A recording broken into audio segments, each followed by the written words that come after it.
नमस्कार, आप सभी का स्वागत करती हूं भारत 24 पर। मैं हूं आपके साथ पूर्णिमा मिश्रा और वक्त है इंडिया स्टोरी का। साल 1958 में एक फिल्म आई थी, चलती का नाम गाड़ी, और ये फिल्म बॉक्स ऑफिस पर 1.25 करोड़ रुपए के बिजनेस के साथ सबसे ज्यादा चली। लेकिन सोचिए, अगर ये फिल्म इनिशियल रिलीज से 1 दशक पहले आई होती तो ना तो गाड़ी होती, ना वो चलती और ना ही ये फिल्म चल पाती, क्योंकि हमारे देश में सबसे पहली गाड़ी ही साल 1948 में बनाई गई। यानी कि उससे पहले हमारे देश में खुद की गाड़ियां थी ही नहीं। हिंदुस्तान मोटर्स, जिसकी शुरुआत बीएम बिरला ने साल 1942 में की थी, इस कंपनी ने साल 1948 में पहली बार हिंदुस्तान एम्बेसडर कार बनाई और ये कार भारत की पहचान बन गई। यानी भारत के पास अब खुद की गाड़ी थी और गाड़ी मिली तो वो वक्त की सड़क पर आगे चली, क्योंकि चलती का नाम ही तो गाड़ी है। लेकिन इस गाड़ी ने अब गियर बदला है। भारत के मस्तक पर विकास का टीका लगाती ये गाड़ी अब टॉप गियर में आ चुकी है और यही है भारत के कार बाजार की ग्रोथ स्टोरी, जिसकी फ्यूलिंग के फैक्टर्स चेक करेंगे आज की इंडिया स्टोरी में।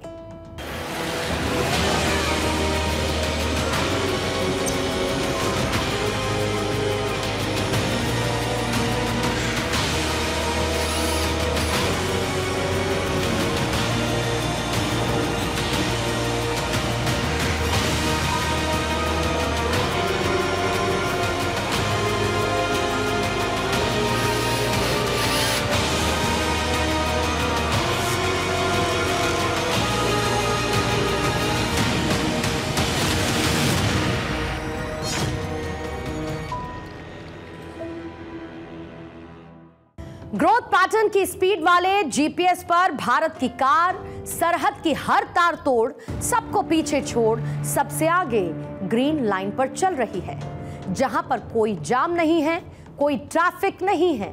यानी कि अब हमारा भारत कार के बाजार का सबसे हेवी ड्राइवर बन चुका है। लेकिन सवाल यही कि लकड़ी के टायर पर सफर करने वाला भारत, जिसका रीअलाइनमेंट भी नहीं किया जा सकता था, वो आज दुनिया के वर्ल्ड ऑर्डर में रीअलाइनमेंट कैसे कर रहा है? इसका जवाब इस तस्वीर में देखिए। एक तरफ है भारत में बनी हुई पहली कार और दूसरी तरफ है भारत में आज के समय में बनने वाली कार। इन दो तस्वीरों में अंतर ढूंढकर बताइए।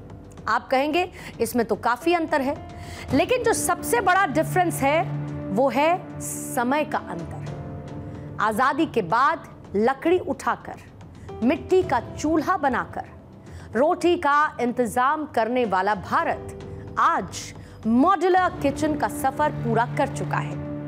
लेकिन इस सफर में हम खुद को हेवी ड्राइवर कैसे कह सकते हैं? इसको समझने के लिए अब ये तस्वीर देखिए। हर कार खरीदार जिन मेन चीजों पर फोकस करता है वो है कॉस्ट, फ्यूल एफिशिएंसी, लग्जरी और सेफ्टी। इसमें से आखिर की 3 चीजें आपको हर विदेशी काम में मिल जाएंगी। और शायद यही वजह है कि 3 से 4% भारतीय इन कारों को, यानी कि विदेशी कारों को पसंद भी करते हैं। लेकिन दिलचस्प बात यह है कि भारतीय कार में आपको ये चारों चीजें मिल सकती हैं, यानी कि हर फैसिलिटी। और उदाहरण के लिए इन 2 कारों को देखिए आप। एक है महिंद्रा की XUV 700, तो दूसरी तरफ है Audi Q7। अब अगर सिर्फ ये नैरेटिव दिमाग से आप निकाल दें कि विदेशी है तो अच्छी ही होगी, तो आप ये समझ जाएंगे कि वो 4 चीजें आपको इन 2 कारों में भी मिल रही हैं। और यहां पर फर्क सिर्फ इतना है कि भारतीय कार की कीमत 14 से 26 लाख रुपए के बीच है और इस विदेशी कार की कीमत 90 लाख से 1 करोड़ के बीच की है। अब आप कुछ समय के लिए ये सोचेंगे कि नहीं, ऑडी तो ऑडी है, उसका रुतबा अलग है। तो विश्वास कीजिए कि सिर्फ नैरेटिव वाला रुतबा यानी कि स्टेटस उसका अलग है। बाकी सब लगभग एक जैसा है। और इस बात को अभी हम शायद न समझें, लेकिन विदेशी कारों के देशवासी समझ चुके हैं। और यही वो वजह है कि अप्रैल से जून की तिमाही में भारत ने 19% कारें ज्यादा एक्सपोर्ट की हैं। इसको आप जरा दूसरे एंगल से समझिए। भारत में बनी हुई कारों को पसंद करने वाले विदेशियों की संख्या में 19% का इजाफा हुआ है। फाइनेंशियल ईयर 2024-25 की जो पहली तिमाही है, उसमें कुल मिलाकर 11,92,577 यूनिट ऑटोमोबाइल एक्सपोर्ट हुआ, जबकि बीते साल इसी टाइम फ्रेम में ये ऑटोमोबाइल एक्सपोर्ट 10,32,449 यूनिट था। अगर बात आप पैसेंजर कार की करेंगे तो इस फाइनेंशियल ईयर की जो पहली तिमाही रही, उसमें 1,80,483 यूनिट एक्सपोर्ट किए गए, जबकि बीते साल इसी टाइम फ्रेम में ये एक्सपोर्ट रेट 1,52,156 यूनिट का था। यानी कि बीते फाइनेंशियल ईयर की पहली तिमाही और इस फाइनेंशियल ईयर की पहली तिमाही के कार एक्सपोर्ट रेट में 19% की ग्रोथ रिकॉर्ड की गई है। आपने आज से कई साल पहले टीवी पर एक ऐड देखा होगा, जिसमें एक बच्चा टॉय कार चलाते हुए अपने पिता से कहता है कि पापा की कार का पेट्रोल खत्म ही नहीं होता है, और उसके पिता कहते हैं चैंपियन। उस ऐड को देखते वक्त हमने ये कहाँ ही सोचा होगा कि यही ब्रांड एक दिन भारत के कार एक्सपोर्ट मार्केट का चैंपियन बन जाए। फाइनेंशियल ईयर 2024-25 की पहली तिमाही में मारुति सुजुकी इंडिया ने सबसे ज्यादा 69,962 कारों को एक्सपोर्ट कर दिया है। इसके बाद आती है ह्यूंडई मोटर इंडिया, जिसने 42,600 कारों को एक्सपोर्ट किया। यानी कि भारत में बनी हुई इन कारों को विदेशों में इस कदर पसंद किया जा रहा है कि चंद महीनों में हजारों भारतीय कार को एक्सपोर्ट किया गया है। फाइनेंशियल ईयर 2023-24 में जितनी भी कार एक्सपोर्ट की गई, उनमें से 42% हिस्सा मारुति सुजुकी का था, और वहीं इस कार एक्सपोर्ट वॉल्यूम में 24% हिस्सा ह्यूंडई इंडिया का था। इसमें 30% पार्ट रहा भारत में बनने वाली जीप का, यानी कि भारत की ट्रेडिशनल जीप को दुनिया भर में काफी पसंद किया जाता है। ये वो बड़े बदलाव हैं, और ये बदलाव भारत की कार मार्केट की सर्विसिंग के बाद आए हैं, जिस सर्विसिंग में ऑयल चेंज की तरह ही जब सरकार चेंज हुई तो भारत के कार बाजार का माइलेज बढ़ गया, उसकी एफिशिएंसी बढ़ गई। 2014 में नरेंद्र मोदी बने प्रधानमंत्री, और उन्होंने भारत के ऑटोमोबाइल सेक्टर में योजनाओं से चाबी भरने का काम किया। साल 2014 में प्रधानमंत्री नरेंद्र मोदी ने make in India campaign launch किया, और इस कैंपेन के तहत विदेशी कंपनियों को भारत में उत्पादन यानी कि प्रोडक्शन करने के लिए, मैन्युफैक्चरिंग करने के लिए प्रोत्साहित किया गया। साल 2016 से 2026 के लिए ऑटोमोटिव मिशन प्लान तैयार किया गया, और इस प्लान का मुख्य उद्देश्य है भारत को ग्लोबल ऑटोमोटिव हब बनाना। साल 2015 में फेम यानी कि faster adoption and manufacturing of electric vehicles scheme को लॉन्च किया गया। इसका लक्ष्य है भारत में ईवी व्हीकल्स का उत्पादन बढ़ाना। इसके साथ ही मोदी सरकार ने PLI यानी कि प्रोडक्शन लिंक्ड इंसेंटिव की भी शुरुआत की। इस योजना की शुरुआत हुई साल 2020 में, जहां पर कार निर्माता कंपनीज को उत्पादन बढ़ाने पर कुछ इंसेंटिव्स दिए जाते थे, और इसी स्कीम का फायदा यह हुआ कि कई कार निर्माता कंपनीज ने अपना मैन्युफैक्चरिंग रेट बढ़ा दिया। मोदी सरकार फेज्ड मैन्युफैक्चरिंग प्रोग्राम भी लेकर आई, और इसका उद्देश्य ऑटोमोबाइल कंपोनेंट्स का लोकलाइजेशन करने पर है। इसके साथ ही सरकार ने ऑटोमोटिव प्रोडक्ट्स पर टैक्स रेट भी घटा दिए।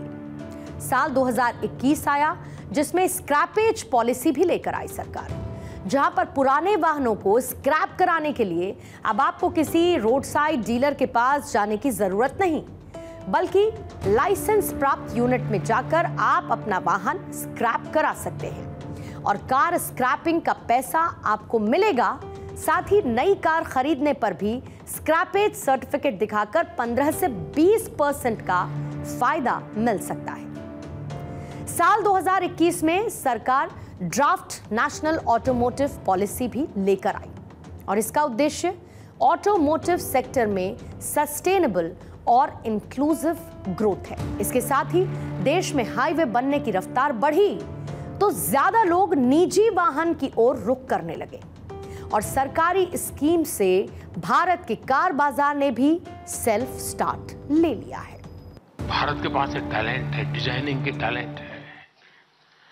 अब हमें हमारे लोगों के दिमाग से निकली हुई डिजाइन लेकर के आना चाहिए। दुनिया को लगे यार गाड़ी तो हिंदुस्तान की चाहिए, आवाज वो उठनी चाहिए।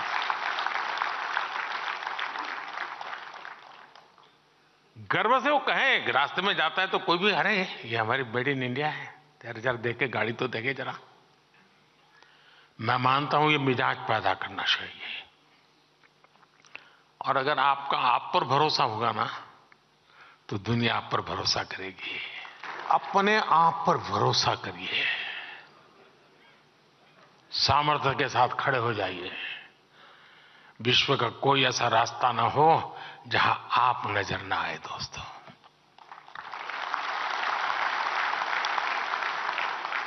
जहां से नजरें तुम्हारी गुजरे वहां पे तुम्हारी गाड़ी तुम्हारी नजर आए।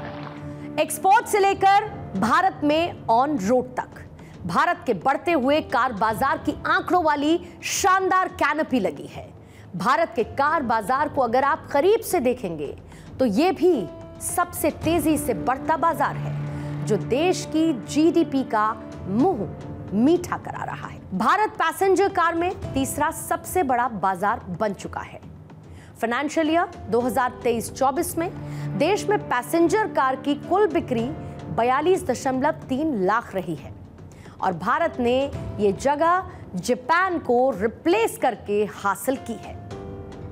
हकीकत में तो भारत ने बीते 2 सालों में दुनिया के 2 कार बाजार यानी कि पहला जर्मनी और अब जापान, जिसको बिक्री के मामले में पीछे छोड़ दिया है। अब क्योंकि देश की आर्थिक विकास दर लंबे समय तक 7 से 8% तक बने रहने की संभावना है तो भारतीय कार बाजार का दमखम और बढ़ सकता है और इसमें सबसे बड़ी हिस्सेदारी देश की सबसे बड़ी कार कंपनी मारुति सुजुकी की ही रही है, जिसकी भारत के कार बाजार में हिस्सेदारी बढ़कर 42% तक पहुंच चुकी है।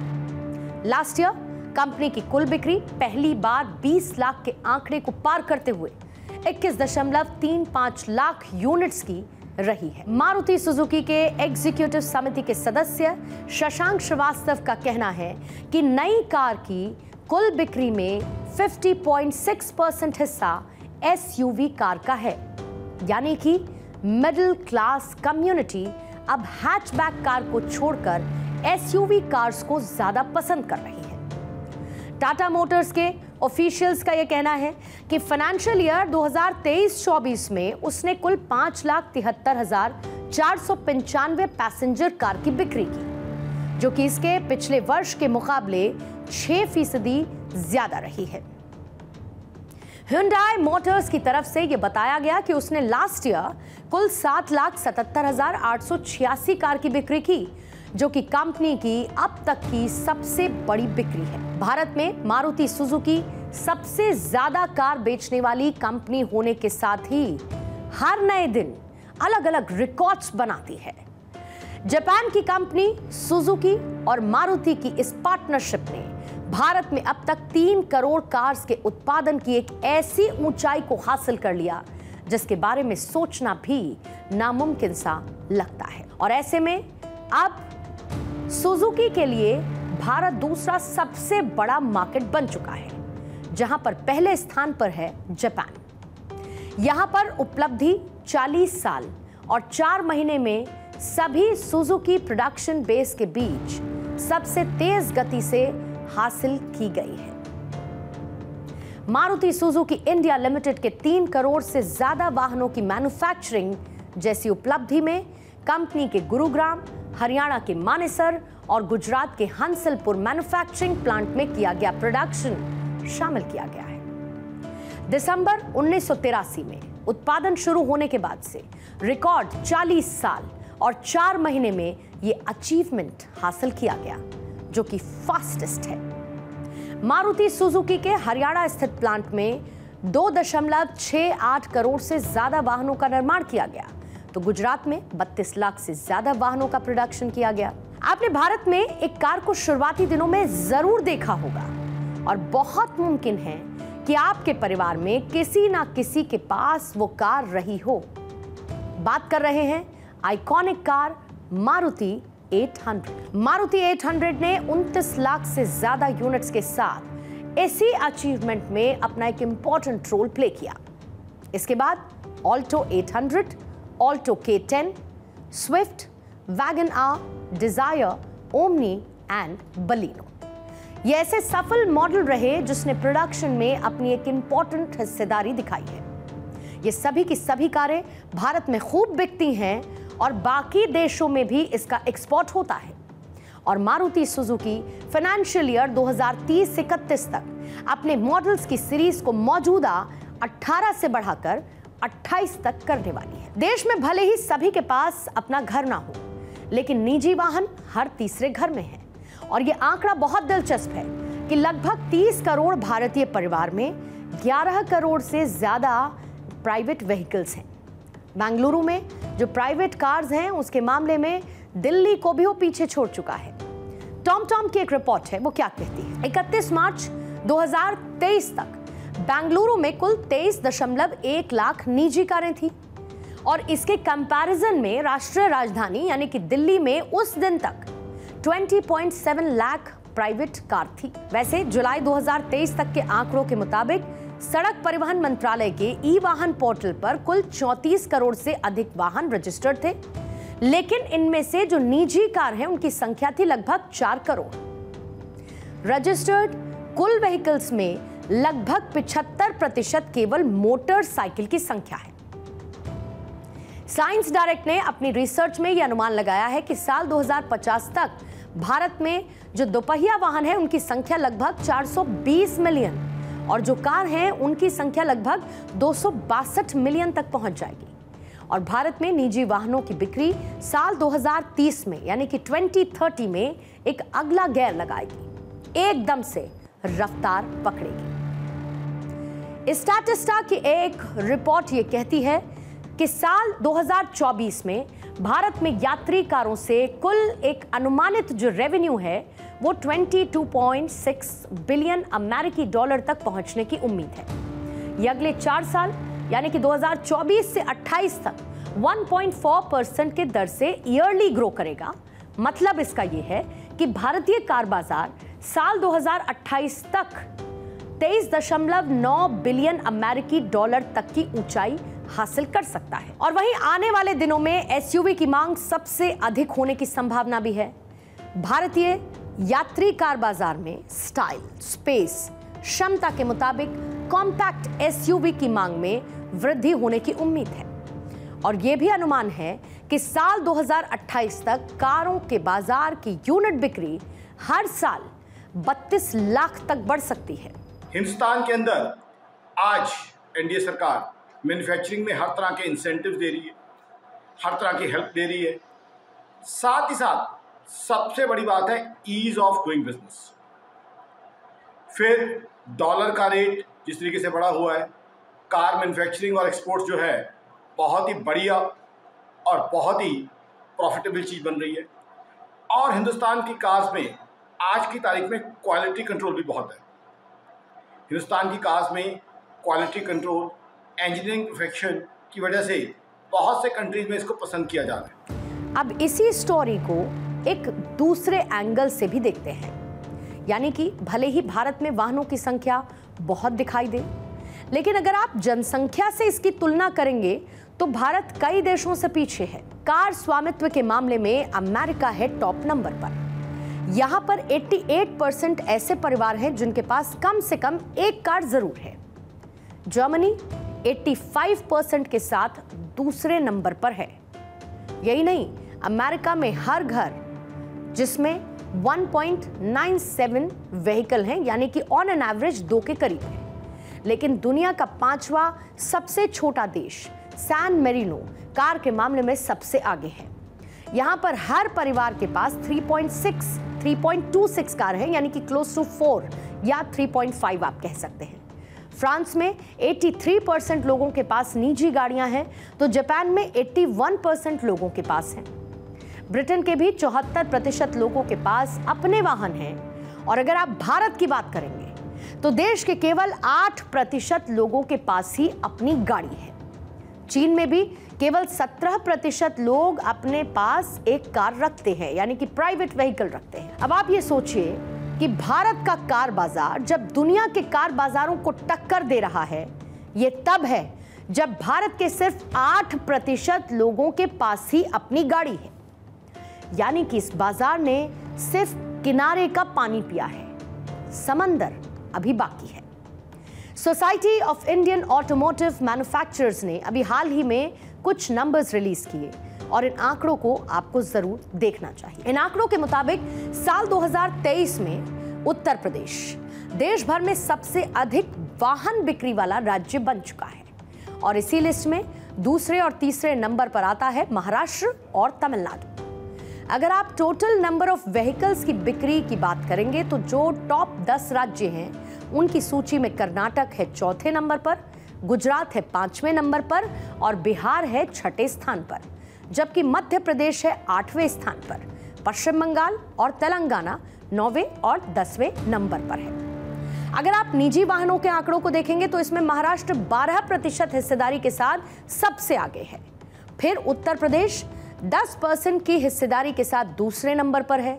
कर्नाटक और गुजरात 8% हिस्सेदारी के साथ बराबरी पर है, तो हरियाणा, तमिलनाडु 7% हिस्सेदारी के साथ खड़े हुए नजर आते हैं। और ध्यान रखिए, यहां पर एक बहुत बड़ा परसेंटेज है जो कि वैक्यूम में है। इस वैक्यूम को फिल अप करना विकसित देशों में भारत की एंट्री के फॉर्म को फिल करने जैसा है। मोदी सरकार ने विकसित भारत की सड़क पर लगी हुई होर्डिंग पर लिखे हुए असंभव शब्द से आ को साइलेंट कर इसे संभव कर दिया है। हमारा भारत विकसित देशों के क्लब में एंट्री ले रहा है, जिसके दरवाजे पर चीन और पाकिस्तान सरीखे देश नींबू और मिर्च की तरह लटके हुए हैं। पश्चिमी देश उस नारियल की तरह हैं जिसके ऊपर से विकसित भारत की गाड़ी निकल चुकी है।